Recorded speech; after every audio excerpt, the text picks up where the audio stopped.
So we start out with the question stem, which the following if true would most seriously weaken the argument. The word weaken, no surprise, indicates a weakened question. So in order to weaken an argument, you need to understand the argument's conclusion and evidence. So here, the conclusion of the argument comes at the end of the first sentence. We can expect a reversal of this trend in the very near future.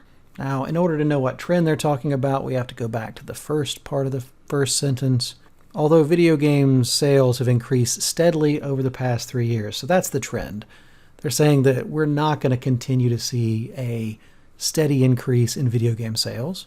Now the evidence follows. So historically, over 3/4 of video games sold have been purchased by people in the 13 to 16-year-old age group. And the number of people in this age group is expected to decline steadily over the next 10 years.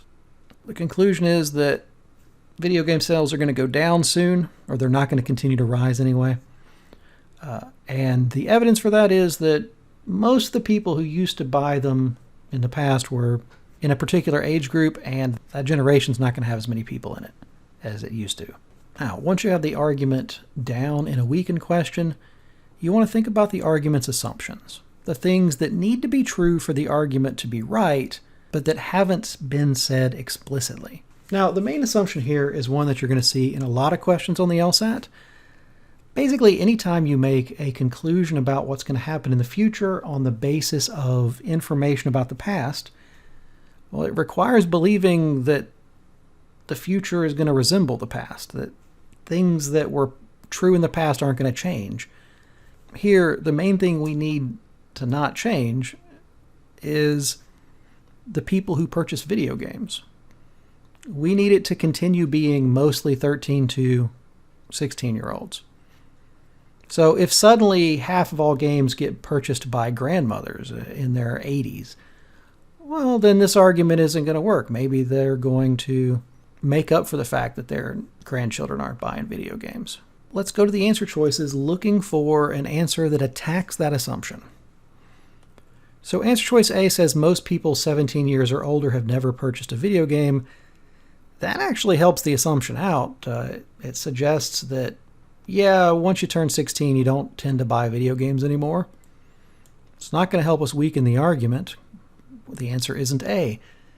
Answer B, video game rentals have declined over the past 3 years. So this answer choice doesn't really go anywhere. We would need to know why video game rentals are declining to know if this was going to affect our assumption. Rentals going down is a change, but is it a change that would affect the people buying video games? If it turns out that the reason that the rentals are declining is because people are just not interested in video games anymore, that would help the argument out.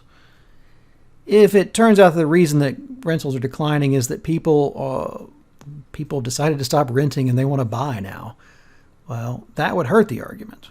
Since we don't know why the video game rentals are going down, answer choice B can't affect our assumption. So we go to answer choice C. New technology will undoubtedly make entirely new entertainment options available over the next 10 years. At best, this is going to strengthen the argument too, because new entertainment options are probably going to reduce the amount of video games sold. Competition. We're trying to weaken the argument. In other words, we're looking for something that's going to not reduce the number of video games sold. Answer choice D says that the number of different types of video games is unlikely to decrease in the near future. This is not going to hurt the argument because it's saying that things are unlikely to decrease, so they're probably not going to change. Our assumption is that things are not going to change, so this helps the argument. That means that the only answer choice left must be our answer choice E. On the day of the test, you wouldn't really need to confirm why it was the answer because it's the only one left. But let's take a look. It says, most of the people who've purchased video games over the past 3 years are over the age of 16. So notice the original argument said that historically, over 3/4 of video games sold have been purchased by people 13 to 16. Historically is all the way back to whenever video games were invented, whenever the first caveman invented a video game, or I don't know, maybe it was Newton who did that. But whoever it was who invented the video game, so all the way up until now, historically it's been 13 to 16-year-olds buying them. But if over the last 3 years, during that time when video game sales have gone up, actually it's been people who were older who were buying them, well, that suggests that the past isn't going to resemble the future. In the future, that proportion of over 3/4 is going to keep shrinking. So we're going to have some people buying video games who aren't in that age group. So that hurts the assumption, and thus it weakens the argument. Ease our answer, move on to the next question.